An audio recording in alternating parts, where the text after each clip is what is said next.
जय मसीह की। प्रभु यीशु मसीह के ऊंचे और मधुर नाम से आप सबको फिर से एक बार मैं प्रभु यीशु मसीह के नाम से जय मसीह की बोल रही हूँ। आज मैं फिर से एक बार आप सबके सामने एक नया वीडियो लेके आ रही हूँ। आइए वीडियो शुरू करने से पहले छोटी सी प्रार्थना अपने सर्वशक्तिमान परमेश्वर की ओर करें। हमारे महान अनुग्रहकारी स्वर्गीय जीवित प्रभु, जीवित परमेश्वर, आपके चरणों के तले इस समय आते हैं। आप राजाओं के राजा हैं, प्रभुओं के प्रभु हैं। आप सच्चा जीवित पवित्र परमेश्वर, हमें बचाने वाले परमेश्वर आप हैं। आज के दिन प्रभु जी हम इस समय आए हैं, आप हमें अनुग्रह करिए। और हे प्रभु जी, इस छोटी सी वीडियो बनाने समय में आप हमारे साथ रहिए। हमारे जो भाई बहन आपके वचन को सुनेंगे प्रभु, उनको आशीष दे। और हे पिता, मुझ दुर्बल को आप अपनी क्रूस की आड़ में छिपाइए, ताकि मैं नहीं लेकिन आप दिखाई दे। और सुनने वाले हर एकों का हृदय में आप बातें करिए। हमारे सब भाई बहनों को आशीष दे। प्रभु जी जिसका जो दुख तकलीफ क्लेश संकट है सबको दूर करे। छोटी सी प्रार्थना प्रभु यीशु मसीह के नाम से रखती हूँ, सुनिए, ग्रहण करें। आमीन। प्यारे भाइयों और बहनों, आप सब तो जानते हैं दाऊद के बारे में। दाऊद एक महान, बहुत ही अच्छा कैरेक्टर है बाइबल का। और आप जानते हैं दाऊद बचपन से ही बहुत ही दुखियारा था और घर में सबसे छोटा लड़का था। भेड़ बकरियों को वो चराता था। और इसराइलियों का ट्रेडिशन के अनुसार घर का छोटा लड़का भेड़ बकरियों को चराने का दायित्व उसको नहीं दिया जाता था। जोसेफ का समय में देखिए, घर के बड़े लोग, बड़े भाई सब भेड़ बकरियों को चराया करते थे। लेकिन यहाँ हम देखते हैं दाऊद जबकि छोटा, सबसे छोटा 8वां नंबर है उसका, तो भी वो भेड़ बकरियों को चराता था। और ये इतिहास भी ये कहती है कि किसी का भेड़ बकरी का नुकसान होता है, किसी जंगली जंतु मार के खा जाता है, तो वो सबका हानि दाऊद को उठाना पड़ता था। दाऊद का लाइफ हम देखते हैं। और जब बड़ा हो जाता है, गोलियत को मारता है, उसके बाद साउल उसके पीछे पड़ जाता है। साउल उसको जान से मार डालना चाहता है, ईर्ष्या करता है। और प्यारे भाई और बहनों, आप जानते हैं दाऊद का जीवन, आंसू दाऊद से दूर नहीं होता था। जैसा कि दाऊद आंसू के साथ वाचा बांधा था, घंटों परमेश्वर के सामने वो रोया करता था, आंसुओं के साथ उसका जीवन बिताया करता था। लेकिन प्रभु का वचन कहता है कि दाऊद परमेश्वर का मन का अनुसार है। प्रभु कहता है कि वो मेरे मन के अनुसार है। प्यारे भाई और बहनों, आज आप प्रभु के साथ कैसा जीवन बिताते हैं? प्रभु के बहुत सारे लोग, प्रभु के भक्त जनों ने घंटों प्रभु के साथ आंसू बहा के जीवन बिताए हैं और बिताते भी हैं। और हम जितना दुख में, तकलीफ में, मुसीबतों में अपना जीवन में जाते हैं, प्यारे भाई और बहनों, आप जानिए हमारा प्रभु हमारा उतना नज़दीक आ जाता है, उतना क्लोज आता है। और इतने दुख के समय में भी प्रभु हमसे बातें करता है, हमारे मन में आनंद और शांति भरता है। आज के दिन हम देखते हैं दाऊद का एक बेटा है अबशालोम, जो कि दाऊद के विरुद्ध विद्रोह करता है। प्यारे भाई और बहनों, कितना दुख की बात है जब बेटा बाप के विरुद्ध विद्रोह करता है, कितना दुख लगता है। आज के ज़माने में जवान बच्चे लोग माँ बाप को पूछते नहीं हैं, वृद्धाश्रम में माँ बाप को छोड़ देते हैं, माँ बाप के प्रॉपर केयर नहीं करते हैं। यहाँ पर देखिए अबशालोम दाऊद का विद्रोह करता है और अपने को राजा बनाना चाहता है। और जो जैसा मैं आप सबको पहले वीडियो में मैं बताई थी, इस सब का रूट कॉज है अम्नोन का पाप। और यदि आगे हम जाएंगे तो दाऊद ने जो पाप किया बत्शेबा के साथ, वो व्यभिचार के कारण ये सारी दुख उसके जीवन में आ रहा है। प्यारे भाई और बहनों, दाऊद ने तो गलती किया, फिर भी परमेश्वर से क्षमा मांग के ठीक ठाक कर लिया, लेकिन परमेश्वर का दंड उसको भोगना पड़ा। और प्रभु का संतान यदि आप हो जाते हैं, आप विश्वासी हैं और प्रभु को आप ग्रहण कर चुके हैं और गलती कर लिए, पाप कर लिए, तो परमेश्वर तो आपको क्षमा करेगा, लेकिन दंड आपको श्योर, अनकंडीशनली आपको प्रभु क्षमा नहीं करेगा। कंडीशन है, और वो कंडीशन ये है कि प्रभु आपको ज़रूर मारेगा। और बत्शेबा का पति जो हित्ती उरिया को दाऊद ने मार डाला था, प्रभु का वचन के अनुसार किसी का तू कुछ हानि करता है तो उसका चौगुना तुझे भर देना पड़ेगा। और हित्ती उरिया को मारने के कारण दाऊद अपना जीवन में अपने 4 बेटों को खोता है भाई और बहनों। और ये परमेश्वर की ओर से उसको बहुत बड़ी मार थी, तो भी दाऊद ने परमेश्वर का मार को सह लिया। यहाँ देखिए दाऊद का बेटा जो अबशालोम है, दाऊद के विरुद्ध कैसा विद्रोह करता है। यहाँ मैं आपके लिए पढ़ती हूँ 2 सामुएल 15 अध्याय का 13 वचन।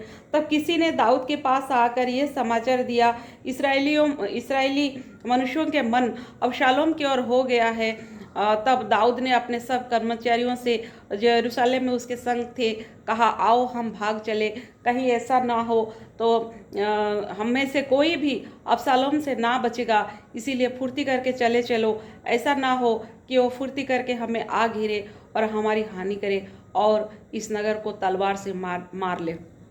देखिए भाई और बहनों, बेटा बलवा करता है बाप का विरुद्ध, बेटा विद्रोह करता है बाप का विरुद्ध। मतलब दाऊद राजा था, राजा होने के समय ही अबशालोम ने विद्रोह करता है अपने पिता के विरुद्ध और राजधानी में आता है और लोगों को यरूशलेम में 200 लोगों को निमंत्रित भी करता है। और यहाँ पर देखिए 15 अध्याय का 11 वचन को मैं पढ़ती हूँ। अबशालोम के संग 200 निमंत्रित यरूशलेम में गए, वे सीधे मन से उसका भेद बिना जाने गए। अबशालोम कितना धोखा दिया, लोगों को धोखा में रखा और अपने को इस्राएल का राजा बना दिया। और इसका समाचार सुन के दाऊद को बहुत ही दुख लगता है और बोलता चलो हम निकल जाए। दाऊद निकल जाता है भाई और बहनों, नंगे पांव उघाड़े सिरे। यहाँ पर देखिए कितना दुख से दाऊद जा रहा है। प्रभु का वचन यहाँ पर बोल रहा है, दाऊद 15 अध्याय का आप देखिए 24 वचन में, तब क्या देखने में आया कि सादोक भी और उसके संग सब लेवीय परमेश्वर की वाचा का संदूक उठाए हुए हैं और उन्होंने परमेश्वर के संदूक को धर दिया। तब एब्यातार चढ़ा और जब तक सब लोग नगर से ना निकले तब तक वहीं रहा। और देखिए राजा दाऊद ने कैसे वो बाहर निकल जाता है। और यहाँ पर 30 पद को मैं आपके लिए पढ़ रही हूँ। तब दाऊद जैतून के पहाड़ की चढ़ाई पर सिर ढांके नंगे पांव रोता हुआ चढ़ने लगा और जितने लोग उसके संग थे वे भी सिर ढांके रोते हुए चढ़ गए। 31 तब दाऊद को यह समाचार मिला, अबशालोम के संगी राजद्रोहियों के साथ अहीतोपेल है। दाऊद ने कहा, हे यहोवा, अहीतोपेल की सम्मति को मूर्खता में बदल दे, मूर्खता बना दे। तब जब दाऊद चोटी तक पहुंचा जहां परमेश्वर की आराधना की जाती थी, तब एरे की हुसी अंगरखा फाड़े सिर पर मिट्टी डाले हुए उससे मिलने को आया। देखिए यहाँ पर मैं आपको आज का घटना में बता रही हूँ। यहाँ पर अबशालोम दाऊद का बेटा है। अबशालोम दाऊद का विद्रोह करता है। दाऊद इस्राएल का राजा था। जब वो चाहता तो अबशालोम को आराम से वो उसको अपना अंडर में कर सकता था। दाऊद के साथ बहुत सारे योद्धा थे, बहुत वीर पुरुष थे और दाऊद चाहता तो अबशालोम को बहुत इजीली अपना अंडर में अपना कैप्चर में कर लेता। लेकिन यहाँ एक पिता का हृदय देखिए, वो खामोखा दुखी हृदय से कुछ बिना बोले, कुछ प्रतिवाद किए बिना वो चले जाता है और प्रभु का वचन कहता है सिर ढांके नंगे पांव रोता हुआ चढ़ने चला गया जैतून की पहाड़ की ओर। और यहाँ प्रभु का वचन बोलता है जहाँ आराधना, यहाँ देखिए जहाँ आराधना की जाती है वहाँ पर दाऊद पहुँच जाता है। दाऊद का लाइफ देखिए हर परिस्थिति में वो परमेश्वर का वर्शिप करता है। आराधना करना वो परमेश्वर को भूलता नहीं। आराधना क्या है? आराधना ये चीज़ है कि हमारा परमेश्वर कितना महान है, कितना भला है। चाहे हमारा सर्कमस्टेंसेस क्यों कुछ ना हो, फिर भी हमारा परमेश्वर भला है और वो बुराई कर ही नहीं सकता। और दाऊद अपने जीवन के हर परिस्थिति में परमेश्वर की स्तुति करता है, वर्शिप करता है। और यहाँ पर देखिए अहीतोपेल है, किसी ने आके दाऊद को समाचार देता है अबशालोम के साथ अहीतोपेल है। क्या आप जानते हैं भाई और बहनों, अहीतोपेल जो है वो दाऊद का मंत्री था और अहीतोपेल बहुत ही प्रभावशाली व्यक्तित्व था। यहाँ पर मैं आपके लिए पढ़ती हूँ 2 सामुएल 16 अध्याय का यहाँ पर 23 वचन। उन दिनों में जो सम्मति अहीतोपेल देता था वो ऐसी होती थी कि मानो कोई परमेश्वर का वचन पूछ लेता हो। अहीतोपेल चाहे दाऊद को चाहे अबशालोम को जो सम्मति देता वो ऐसी ही होती थी। देखे भाई और बहनों, अहीतोपेल राजा दाऊद का मंत्री था और वो जो बोलता था, जो परामर्श करता था, जो सजेशन देता था, उसका सजेशन को दाऊद भी मानता था। अभी वही अहीतोपेल अबशालोम का विद्रोह का गोष्ठी में वो पूरा शामिल हो गया है और वो कितना दुख लगता है भाई और बहनों।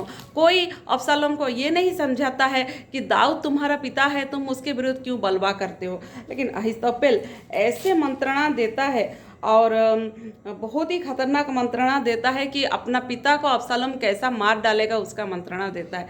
लेकिन यहाँ पर देखिए दाऊद का जो मित्र है एरेकी हुसै, वो आता है यहाँ पर आपका 16 अध्याय का यहाँ पर 32 में, सॉरी 15, दूसरा शामिल 15 अध्याय का 32 में, जब दाऊद चोटी तक पहुंचा जहां परमेश्वर की आराधना की जाती थी, तब एरेकी हुसै अंगरखा फाड़े सिर पर मिट्टी डाले हुए उससे मिलने को आया। दाऊद ने उसे कहा, यदि तू मेरे संग जाए तब तो मेरे लिए भार ठहरेगा, परंतु यदि तू नगर को लौटकर अबशालोम से कहने लगे, हे राजा, मैं तेरा कर्मचारी हूँगा, जैसा मैं बहुत दिन तेरे पिता का कर्मचारी ठहरा, वैसे ही अब तेरा रहूँगा, और तो तू मेरे हित के लिए अहीतोपेल की सम्मति को निष्फल कर सकेगा।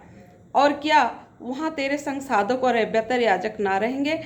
इसीलिए राजभवन में से जो हाल तुझे सुन पड़े उसे सादोक और अब्यातार याजकों को बताया करना। यहाँ देखिए भाई और बहनों, दाऊद बहुत ही बुद्धिमान पुरुष था, और यहाँ पर आपका एरेकी हुसै चाहता है, दाऊद का वो मित्र है, और वो ये मित्र कैसा दाऊद को बचाता है। पिछले बार मैं आपको बताई थी जोनातन कैसा दाऊद का लाइफ का सेव किया। यहाँ पर एरेकी हुसै इतना जोखिम भरा स्थान में खड़ा होता है भाई और बहनों। दाऊद बोलता है, तुम अबशालोम के पास चले जाओ और उससे कहना, यहाँ पर दाऊद कहता है कि तू मेरे हित के लिए अहीतोपेल की सम्मति को निष्फल कर डालेगा। यहाँ पर 34 में, परंतु यदि तू नगर को लौटकर अबशालोम से कहने लगे, हे राजा, मैं तेरा कर्मचारी हूँगा, जैसा मैं बहुत दिन तेरे पिता का कर्मचारी रहा, वैसे ही अब तेरा रहूँगा, तो तू मेरे हित के लिए अहीतोपेल की सम्मति को निष्फल कर सकेगा। देखिए भाई और बहनों, दाऊद ने एरेकी हुसै को अपने साथ लेना नहीं चाहा, उल्टी कह रहा है कि तुम अबशालोम के साथ रहो, और अहीतोपेल जो निष्पत्ति देता है, जो मंत्रणा देता है, उसे तुम निष्फल करना। ये बहुत ही क्रिटिकल काम था।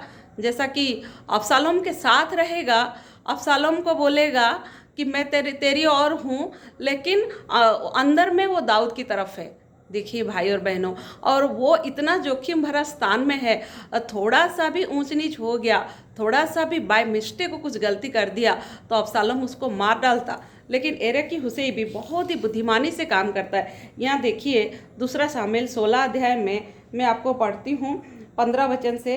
अबशालोम सब इस्राएली लोगों समेत यरूशलेम को आया, और उसके संग अहीतोपेल भी आया। जब दाऊद का मित्र एरेकी हुसै अबशालोम के पास पहुंचा, तब हुसै ने अबशालोम से कहा, राजा चिरंजीवी रहे, राजा चिरंजीवी रहे। अबशालोम ने उससे कहा, क्या ये तेरी प्रीति है जो तू अपने मित्रों से रखता है? तू अपने मित्र के संग क्यों नहीं गया? हुसै ने अबशालोम से कहा, ऐसा नहीं, जिसको यहोवा और वे लोग, क्या वरन सब इस्राएली लोग चाहें, उसी का मैं हूँ, तो और उसी के संग में रहूँगा। और मैं किसकी सेवा करूँ? क्या उसके पुत्र के सामने रहकर सेवा ना करूँ? जैसा मैं तेरे पिता के सामने रहकर सेवा करता था, वैसा ही तेरे सामने रहकर सेवा करूँगा। देखिए भाई और बहनों, अबशालोम बोलता है, तू तो दाऊद का मित्र था, तू तो अपने मित्र के साथ रहना चाहिए, तू यहाँ पर मेरे पास क्यों आ गया? लेकिन एरेकी हुसै बहुत ही बुद्धिमानी से वो कह रहा है कि मैं जैसा तेरा पिता का सेवा किया, और मैं वैसे तेरा भी सेवा करूँगा, और मैं तेरे पिता के जैसा तेरा सेवा में करूँगा, और आज सारे इस्राएली तेरे तरफ है तो मैं भी उनके तरफ हूँ। ये जो एरेकी हुसै को दाऊद ने रख दिया अबशालोम के पास। और आप जानते हैं भाई और बहनों, अहीतोपेल ने जो युक्ति करता है, जो मंत्रणा करता है, वो यहोवा के वचन का सा है। और यहाँ पर अहीतोपेल सलाह देता है, और एरेकी हुसै उसका सलाह को निष्फल कर देता है। अहीतोपेल क्या सलाह देता है? देखिए, अहीतोपेल अबशालोम 17 अध्याय का 1, दूसरा शामिल 17 का 1 में पढ़ती हूँ। फिर अहीतोपेल ने अबशालोम से कहा, मुझे 12,000 पुरुष छांटने दे, और मैं उठकर आज ही रात को दाऊद का पीछा करूँगा। जब वो थका मांदा और निर्बल होगा, तब मैं उसे पकड़ूंगा और डराऊंगा, और जितने लोग उसके साथ हैं सब लोग भागेंगे। मैं राजा ही को मारूंगा, और मैं सब लोगों को तेरे पास लौटा लाऊंगा। जिस मनुष्य का तू खोजी है उसके मिलने से समस्त प्रजा का मिलने का सा हो जाएगा और समस्त प्रजा कुशल क्षेम से रहेंगे। देखिए यहाँ अहीतोपेल का मंत्रणा क्या है। अहीतोपेल बोलता है मुझे 12,000 पुरुष को छांटने दे और मैं जाऊंगा, मैं सिर्फ दाऊद को ही मैं डराऊंगा, दाऊद को वापस ले आऊंगा और बाकी लोगों को मैं नहीं मारूंगा, सब लोग ऑटोमेटिक आ जाएंगे। जिस मनुष्य का तू खोजी है उसके मिलने से समस्त प्रजा का मिलना हो जाएगा और समस्त प्रजा कुशल क्षेम से रहेंगे।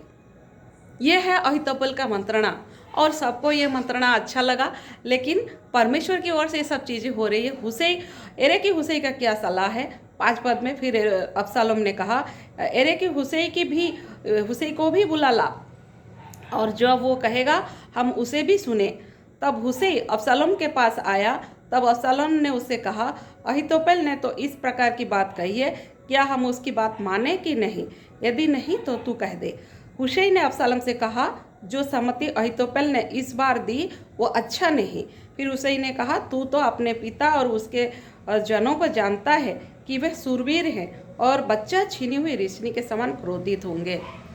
अबशालोम को बोल रहा है अरे कि हुसै तेरा पिता को तू तो जानता है कि तेरे पिता सूरवीर हैं और अभी बच्चा छीनी हुई रिछनी के समान वो लोग क्रोधित होंगे। तेरा पिता योद्धा है और अन्य सब लोगों के साथ रात नहीं बिताता। इस समय और वो किसी गड्ढे या किसी दूसरे स्थान में छिपा रहेगा। जब इसमें से पहले ही आक्रमण में कोई मारे जाए तब उसके सब सुनने वाले कहने लगेंगे अबशालोम के पक्ष वाले मारे गए। तब वीर का हृदय जो सिंह का सा होता है उसका भी साहस टूट जाएगा। समस्त इस्राएल जानता है कि तेरा पिता वीर है और उसके संग बड़े योद्धा हैं। इसीलिए मेरी सम्मति यह है कि दान से लेकर बेर्शेबा तक रहने वाले समस्त इस्राएली तेरे पास समुद्र तीर के बालू के किनकों के समान इकट्ठे किए जाए और तू आप ही युद्ध को जाए। देखे यहाँ पर एरे की हुसै बोलता है दान से लेकर बेर्शेबा तक समुद्र के बालू के तीर के समान लोग इकट्ठे किया जाए और तू भी लड़ाई में चल। और जानते हैं अबशालोम लड़ाई में जाता है और अबशालोम मारा जाता है। एरे की हुसै अहीतोपेल का मंत्रणा को निष्फल कर दिया। यहाँ 17 अध्याय में आपको मैं पढ़ के सुनाती हूँ। यहाँ पर लिखा है तब अबशालोम और सब इस्राएली पुरुषों ने कहा एरे की हुसै की सम्मति अहीतोपेल की सम्मति से उत्तम है।